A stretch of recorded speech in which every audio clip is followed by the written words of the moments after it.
வணக்கம். நம்ம சேனலுக்கு தொடர்ந்து ஆதரவளித்துக் கொண்டிருக்கும் நல்ல உள்ளங்களுக்கு நன்றி. அதாவது உத்தவ் தாக்கரே நேற்று பேசிட்டு வந்தார் காங்கிரஸ் தலைவர் ராகுல் காந்தியை பார்த்து. இப்போது வெளிவந்த அறிவிப்பு தொகுதி பங்கீடு உறுதியாகிவிட்டது. ஏற்கனவே நேற்று அவர் சொன்ன வார்த்தை என்னென்னா, காங்கிரஸ் தான் அதிக தொகுதியில் நிற்கும்னாரு. ஏற்கனவே நிறைய குழப்பங்கள். மகாராஷ்டிராவை பொறுத்த வரைக்கும் உத்தவ் தாக்கரே தான் முதல்வர் வேட்பாளரை அறிவிக்கணும்னு அவங்க கட்சி.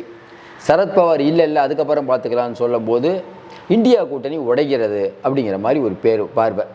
உத்தவ் தாக்கரே பிஜேபிகிட்ட பேசிகிட்டு இருக்காங்கலாம் சொல்லிட்டு இருக்கும்போது, இன்றைக்கி உத்தவ் தாக்கரே வாயாலேயே காங்கிரஸ் அதிக தொகுதியில் நிற்கும் அப்படின்னு சொன்னது ரொம்ப முக்கியமான அம்சம். ஏன்னா போன தேர்தலில், சட்டமன்ற தேர்தலில் 105 சீட்டு பிஜேபி, 56 சீட்டு சிவசேனா, யார் உத்தவ். காங்கிரஸ் வெறும் 44 சீட்டு தான், 52 சீட்டு சரத்பவார். ரொம்ப ரொம்ப கீழே இருந்த காங்கிரஸ் கட்சிக்கு இன்றைக்கி அதிக இடங்கள் கொடுக்க வேண்டிய அவசியம் என்ன?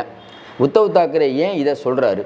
ஏன்னா நடந்து முடிஞ்ச நாடாளுமன்ற தேர்தலில் காங்கிரஸால் தான் இவ்வளோ பெரிய வெற்றி அப்படின்னு உத்தவுக்கும் தெரியும். அதனால தான் இது சரத்பவாரே ஆஃப் ஆகிட்டார். ஏன்னா இன்றைக்கி தலித்துகள் மத்தியிலையும் ஏற்கனவே இருக்கக்கூடிய மகாராஷ்டிரா மக்களிடமே காங்கிரஸுக்கு ஒரு பெரிய எழுச்சி வந்திருக்குது. இந்தியா முழுக்கவே உத்தரப்பிரதேசில் அதுதான் நடந்தது. அதுதான் இந்த ரிசல்ட்டுங்கிறது ரொம்ப நாள் எக்ஸ்பீரியன்ஸ் உள்ள பாரம்பரியமான குடும்பத்தை சேர்ந்த உத்தவ் தாக்கரேக்கு தெரியும்.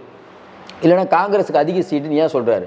இப்போ லேட்டஸ்ட்டாக வந்த தகவல் 288, அதில் 120 காங்கிரஸு, நம்ம என்சிபி அது 96, நம்ம இவர் தேசியவாத காங்கிரஸ் அது 66. அதுதான் இப்போதைக்கு பேசப்பட்ட தகவல். இது 120 சீட்டு காங்கிரஸ் நிற்கிறது இன்றைக்கி பிஜேபிக்கு. அதாவது என்னென்னா பெரிய இடி. ஏன்னா 120 நின்னாங்கன்னா ராஜ்யசபா உறுப்பினரும் பெருகும். எல்லாத்தையும் தாண்டி மோடிக்கும் இது பிரச்சனை. அதையும் தாண்டி இப்போ தேர்தல் முடிந்தவுடனே தான் நாங்கள் முதலமைச்சரை தேர்ந்தெடுப்போம்னு சொல்கிறாங்க. ஒருவேளை காங்கிரஸ்லேருந்து யாராவது முதலமைச்சர் வந்துட்டா, உத்தவ் வந்தாலும் பிரச்சனை, காங்கிரஸில் வந்தாலும் யார் வந்தாலும் இவங்களுக்கு பிரச்சனை. இப்படிப்பட்ட சூழ்நிலையில் இங்கே கூட்டணி முடிவாயிடுச்சு. அந்த பக்கம் கூட்டணி முடிவாகலை. அதுவும் இல்லாமல் ஷிண்டே 96 கேட்குறாரு, அஜித் பவார் 96 கேட்குறாரு. அப்போ 2க்கு 96 கொடுத்துட்டா பிஜேபி 96 இடத்துல நிற்கணும். ஏற்கனவே 105 இடங்களை ஜெயித்த பிஜேபி இன்றைக்கி தடுமாறி கொண்டு இருக்கிறது. அதுவும் இல்லாமல் காங்கிரஸ் ஏற்கனவே சொன்ன மாதிரி சசிகாந்த் அவரை போட்டாங்க அங்கே இருக்கக்கூடிய தேர்தல் வேலையை பார்க்குறதுக்கு. வேகமாக தேர்தல் வேலையை பார்க்குறதுல இன்றைக்கி காங்கிரஸ் மும்முரமாக இருக்குது. என்ன நடந்துட்டுருக்கு? தொடர்ந்து மகாராஷ்டிரா அரசியலை உற்று நோக்கவங்களுக்கு தெரியும். ஒரு பெரிய அனுதாபம் இன்றைக்கி உத்தவ் மேலேயும் சரத்பவார் மேலேயும் இருக்குது. அதையும் தாண்டி இந்த நீட் விஷயத்தை பொறுத்த வரைக்கும் மாநில அமைச்சர் நீட் வேணாங்கிறாரு, மோடி வேணுங்கிறார். அப்போ இவங்க 2 பேரும் போய் எப்படி பிரச்சாரம் பண்ணுவாங்க? இன்னும் குறிப்பாக சொல்லணும்னா 2 மாநிலங்களுக்கு மட்டும்தான் எல்லா தொகையும் ஒதுக்கிட்டாங்க. மகாராஷ்டிராவில் நிறையா பணம் கொடுத்து ரிட்டர்ன் வரல அப்படின்னு இன்றைக்கி அங்கே இருக்கக்கூடியவங்க சொல்கிறத அங்கே இருக்கக்கூடிய மக்கள் பெரும்பாலும் ரசிக்கிறாங்க. சமீபத்தில் நடந்த அந்த வெள்ளம், அங்கே பெரிய மழை பெஞ்சது, அதை ஷிண்டே அரசு கையாண்டது சரியில்லை. இப்போ கூட நாசிக், பூனே எல்லாம் பயங்கரமான மழை, இன்னும் கொஞ்சம் பெட்டராக பண்ணியிருக்கலாம். இந்த 2 வருட ஆட்சியில் பெருசாக தேனாரும் பாலாரும் ஓடலை அப்படிங்கிற ஒரு விஷயம் இருக்குது. அப்புறம் நம்ம உத்தவ் தாக்கரே எடுக்கக்கூடிய அதானி விஷயம். நம்ம ஆட்சிக்கு வந்தோன்னே அதானி ப்ராஜெக்டை க்ளோஸ் பண்ணிடுவோன்ட்டார். அங்கே இருக்கக்கூடிய மக்கள்கிட்ட பெரிய பாராட்டு. ஏன்னா இத்தனை ஸ்கொயர் ஃபீட் வழங்கணுங்கிற மாதிரி அவர் டிமாண்ட் வைக்கிறார். மக்களுக்கு எவ்வளோ கொடுத்தாலும் தேவாது. அப்போது மக்களுக்கு இது ஒரு பெரிய மகிழ்ச்சி. உத்தவ் இருக்கார், பார்த்துக்குவார். ஏன்னா அவர் வந்தால் என்ன பண்ணுவாருன்னு தெரியும். இதை கொடுத்தா கை வை, இல்லைன்னா கையை எடுத்துருன்றுவார். அப்போ இன்றைக்கி அதானிக்கு ஒரு தர்ம சங்கடமான நிலைமை. பெரிய ப்ராஜெக்ட் ஸ்டார்ட் பண்ணிட்டார். அப்போ உத்தவுக்கோ சரத்பவாருக்கோ ஏதோ ஒன்று நீங்கள் கவனிக்கணும். ஏகப்பட்ட விஷயம் இருக்குது. இதில் ஃபண்டை கட் பண்ணலான்னு பிஜேபி நினைக்குது. ஃபண்டை கொடுக்கறதுக்கான வேலையை உத்தவ் தாக்கரே இருக்கார். ரொம்ப ஆழமாக யோசிங்க.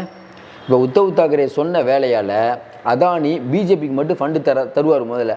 இப்போ உத்தவுக்கு தந்தால் தான் இந்த ப்ராஜெக்ட் ஆரம்பிக்கிறது மட்டும் இல்லை, நீங்கள் அங்கே தொழிலே பண்ண முடியும். இந்த ப்ராஜெக்ட் மட்டும் இல்லை, இன்னும் நிறையா ப்ராஜெக்ட் இருக்குது. அப்போ அதானிக்கு ஒரு செல்ல மிரட்டல். இன்னும் குறிப்பாக சொல்லணும்னா இன்றைக்கி இருக்கக்கூடிய இந்த ஷிண்டே அரசு பெரும்பான்மை மக்களிடத்தில் ஒரு பெரிய ஒரு பாப்புலரான லீடர் இல்லை, இன்னும் லீடர் இல்லை. அப்போ ஏற்கனவே இவங்களுக்குள்ள ஒரு பெரிய மோதல். இப்போ ராகுல் காந்தி இந்த அளவுக்கு களமிறங்குறாரு, சசிகாந்த் ஐஏஎஸை போடுறான்னு ஒரு விஷயம். இப்போ லேட்டஸ்ட்டாக வந்த கருத்து கணிப்பின்படி என்ன சொல்கிறாங்க? விதர்பா, இந்த விதர்பாவில் முழுக்க இந்தியா கூட்டணி ஜெயிக்கும் அப்படிங்கிறது தான் லேட்டஸ்ட்டு. அதேமாரி மும்பையில் செல்வாக்கான இடங்களில் ராஜ் தாக்கரே இப்போவே ஒரு 3 சீட்டுக்கு ஆள் போட்டார். அவர் யார்? ஒழுங்காக பிஜேபி கூட நேற்று வரைக்கும் இருந்தவர், அதை விட்டு வெளியில் வந்துட்டார். ராஜ் தாக்கருக்கு தெரியாதா? பிஜேபி கூட இருந்தால் 2 ஓட்டு கூட தேராதனால தான் வேகமாக ஓடி வர்றார், தனிச்சு நிற்கிறாரு. மேலே ஆளுங்கட்சி பிஜேபி, அவங்களோட இருந்தால் ஒரு 10 காசு கிடைக்கும். அதையும் விட்டுட்டு ஓடி வராருன்னா போன நாடாளுமன்ற தேர்தலில் ஏற்பட்ட தோல்வி பார்த்தாரு, இனி இருந்தால் கட்சியே இருக்காதுன்னு சொல்லி ஓடி வர்றாரு. இன்னும் குறிப்பாக சொல்லணும்னா ராஜ் தாக்கரேட்ட இருந்த பெரும்பாலும் ஒரு 3-4 முக்கியமான தலைவர்கள் இந்த பக்கம் வந்துட்டாங்க. உத்தவ் தாக்கரே தான் எங்களுக்கு வேணும்ட்டு. சுருக்கமாக சொன்னால் ஓபிஎஸ் உடைய கூடாரங்காலியாக எடப்பாடிகிட்ட வந்துச்சுல அந்த கதை. இப்படிப்பட்ட சூழ்நிலையில் இன்றைக்கி இருக்கக்கூடிய நிலவரம் பிரகாரம் பிட்னாவிஸுக்கும் அமித்ஷாவுக்கும் ஒரு மறைமுகமான ஒரு சண்டை நடந்துட்டுருக்கு. பிட்னாவிஸு கட்கரி எல்லாம் ஒரு பக்கம். இன்னும் குறிப்பாக சொல்லணும்னா போன எம்பி எலெக்ஷனில் கட்கரி வேலையே பார்க்கல. ஃபஸ்ட்டு பட்டியலில் அவர் பேர் வரல. இவ்வளவு சீனியரான அவரை திட்டமிட்டு அவமானப்படுத்துகிறாங்க. நாக்பூரில் ஆர்எஸ்எஸ் உடைய நேரடி தொடர்பில் இருக்கக்கூடியவர் பிட்னாவிஸ். அவர் என்ன பண்ணிட்டார், வேலையை பார்க்கல. அதனால தான் தோல்வி. இப்போ என்ன பண்ணுவார், இந்த தடவை வேலை பார்க்க மாட்டார். 3 நாளைக்கு முன்னாடி அவர் தானே நிர்மலா சீதாராமனுக்கு லெட்டர் எழுதினது. ஏங்க ஓவர் ஃபோனில் சொல்கிறது எதுக்குங்க லெட்டர் எழுதுறாரு? இப்போ மும்பை ஃபுல்லாக மகாராஷ்டிரா ஃபுல்லாக என்ன பேச்சு, இவர் நம்ம மகாராஷ்டிராவில் இருக்கக்கூடிய கட்கரியை அசிங்கப்படுத்துகிறாங்க. பிட்னாவிஸ் சைலண்ட் ஆகிட்டார். பிட்னாவிஸை முதல்வர் வேட்பாளர் அறிவிப்பாங்க பார்த்தா அதுவும் அறிவிக்கலை. கொஞ்சம் யோசனை பாருங்கள். பிட்னாவிஸ், ஷிண்டே, அஜித் பவார் இந்த 3 பேரையும் கொண்டு போய் நீங்கள் நிறுத்தினீங்கன்னா பிட்னாவிஸ் ஒரே ஒரு நாள் முதல்வராக இருந்து ஆட்சியை கவுத்துட்டு வந்தவர் துரோகின்றாங்க அவரை. ஷிண்டே நம்ம உத்தவ் தாக்கரே வந்து அவரை ஏமாத்தினவர். அஜித் பவார் சொந்த பெரியப்பாவை ஏமாத்தினவர். இந்த ஏமாத்தினவர்களை நம்புவீர்களாக நாங்கள் கேட்பாங்க. இதையெல்லாம் விட மராத்தா இடஒதுக்கீடு, இப்படி பல சிக்கல்கள் இருக்குது. ஒரு ஃபண்டும் வரல, பெரிய பிரச்சனைகள் இருக்குது, மக்கள் நலத்திட்டங்கள் செயல்படலை. இதுதான் இன்றைக்கி பிஜேபி. இன்னொன்று குறிப்பாக சொல்லணும்னா ஒரு ஆட்சியை கவுத்துட்டீங்க, எப்பயுமே ஆட்சிக்கு எதிரான ஒரு மனநிலை இருக்குங்க மக்கள்கிட்ட இருக்குது. நாடாளுமன்ற தேர்தலில் மோடியுடைய முகத்தை காட்டியே வராத ஓட்டு இப்போ எப்படி வரும்? அதையும் தட்டி நம்ம ஏற்கனவே சொல்லிட்டோம். இன்றைக்கி விட்டு கொடுத்துட்டாரு. இந்த கூட்டணியில் பிரச்சனை வரும், ஏதாவது ஒன்று பண்ணலான்னு பிஜேபி நினச்சிது. அதான் ரொம்ப உத்தவ் தாக்கரே ரொம்ப உத்தவ் தாக்கரே ஏன் பார்க்க வர்றாரு?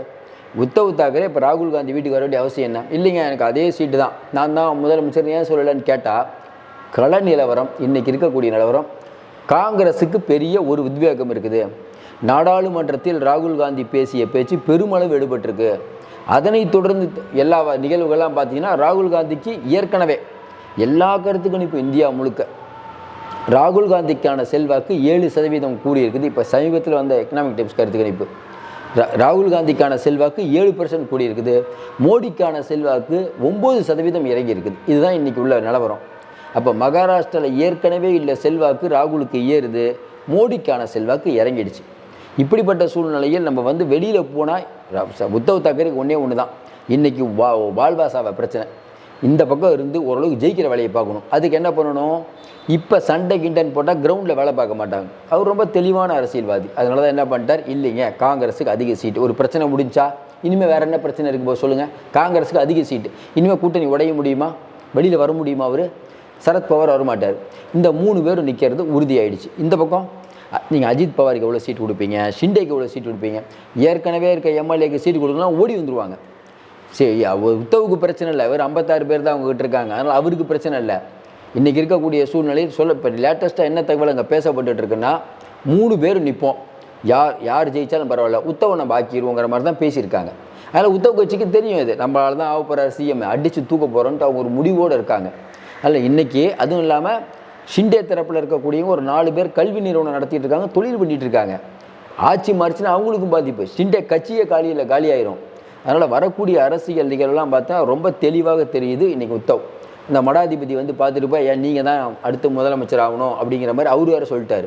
இந்துத்துவா ஓட்டும் வருது. இன்றைக்கி சசிகாந்த் செந்திலை போட்டது நம்ம சாதாரணமாக நினைக்கிறோம். இப்போ லேட்டஸ்ட்டாக தகவல், சசிகாந்த் செந்தில் அவர்களும் சுப்ரியா சூலே இவங்கெல்லாம் ஒரு கமிட்டி போட்டு அடுத்து நம்ம என்ன பண்ணலாம், மகாராஷ்டிராவை எதை முன்னிறுத்தி பிரச்சாரம் பண்ணுறது, எங்கே மாநாடு போடலாம், ஒட்டுமொத்தமாக எல்லா தலைவர்களும் எங்கே ஆர்கனைஸ் பண்ணலாங்கிற அளவுக்கு போயிட்டாங்க. இங்கே திமுக ஒருங்கிணைப்பு குழு போட்டு அடுத்த தேர்தலுக்கு தயாராகிட்டாங்களா, அதையே தான் அங்கே பண்ணிகிட்ருக்காங்க. வரக்கூடிய தகவல் எல்லாம் பார்த்தீங்கன்னா மகாராஷ்டிராவில் இந்த தடவை பிஜேபி வாஷ் அவுட் ஆகணும். அதாவது என்னென்னா இப்படி ஒரு அடி சோனியா காந்தி சொன்னது தான், 3 மாநில தேர்தல் ரொம்ப முக்கியம். கொஞ்சம் யோசனை பாருங்கள், 3 மாநில தேர்தலில் 2 மாநிலத்தில் பிஜேபி அவுட் ஆச்சுன்னா நாயுடு நிதிஷும் உஷாராவாங்களா ஆக மாட்டாங்களா? இதுக்கு மேலே இருந்தால் பிஜேபியில் மரியாதை இருக்காது. ஏற்கனவே பிரச்சனை ஆகிட்டு இருக்குது. இதுக்கு மேலே பிஜேபியிலேருந்து நம்ம ஓட்டு போயிடும். அதனால் ஏதாவது ஒன்று பண்ணணும். இந்திய மக்களுடைய மனநிலை மாறிட்டு இருக்குது. ஒரு தேர்தலில் தோற்றா பரவாயில்லைங்க, 2வது நடக்கக்கூடிய தேர்தலையும் அதை விட பயங்கரமாக தோற்றிங்கன்னா, போன தடவை மகாராஷ்டிராவில் இவங்க வாங்கினது எவ்வளோ ஓட்டு, இந்த தடவை எவ்வளோ வாங்க போகிறாங்க, அது கிடைக்காது. மோடியை முன்னிறுத்தியே கிடைக்கலும் போது இதில் விட என்னென்னா ஆர்எஸ்எஸ் வந்து ஹரியானாவில் அங்கே யாராவது ஒருத்தரை முன்னிறுத்தணும்னு நினைக்கிறாங்க. ஆனால் மகாராஷ்டிராவில் மோடியை முன்னிறுத்தி தான் நடத்தணுங்கிறதுல பிஜேபி ரொம்ப தெளிவாகுது. ஆர்எஸ்எஸ் உடன்படுது. வேறு யாரை நிறுத்துவீங்க? இப்போ ஆர்எஸ்எஸ் வந்து ஹரியானாவில் ஒரு ஆளை சொல்லலாம், மகாராஷ்டிராவில் யார் இருக்கா? பிட்னாவிஸை சொல்லுவாங்க, பிட்னாவிஸை அவங்க ஒத்துக்க மாட்டாங்க. அப்போ மோடியை நிறுத்தி தான் தேர்தல் சந்திக்கணும். இன்னொரு பக்கம் ஷிண்டே என்ன சொல்கிறாரு, நான் தான் முதலமைச்சர், என்னை தேர்ந்தெடுங்கிறாரு. இப்போ இவங்களே ஒரு குழப்பத்துக்கு வரல, ஷிண்டே முதலமைச்சராக அஜித் பவார், ஷிண்டேக்கும் அஜித் பவாருக்கும் ஆகாது, இப்படி பல ஃபேக்டர். அதனால் இன்றைக்கி இருக்கக்கூடிய சூழ்நிலையில் பிஜேபி ஷிண்டேவை விட்டுறவும் முடியாது, கழட்டி விடவும் முடியாது, பெரிய சிக்கலில் மாட்டிக்கிட்டாங்க. அதுதான் புள்ளி விவரங்கள் எல்லாம் சொல்கிறது என்னென்னா, வரக்கூடிய தேர்தல் பிஜேபிக்கு மிக மிக பெரிய சவாலாக இருக்கும். இது எப்படி இவங்க கரையேற போகிறாங்க, என்ன சொல்லி நீங்கள் ஓட்டு கேட்பீங்க?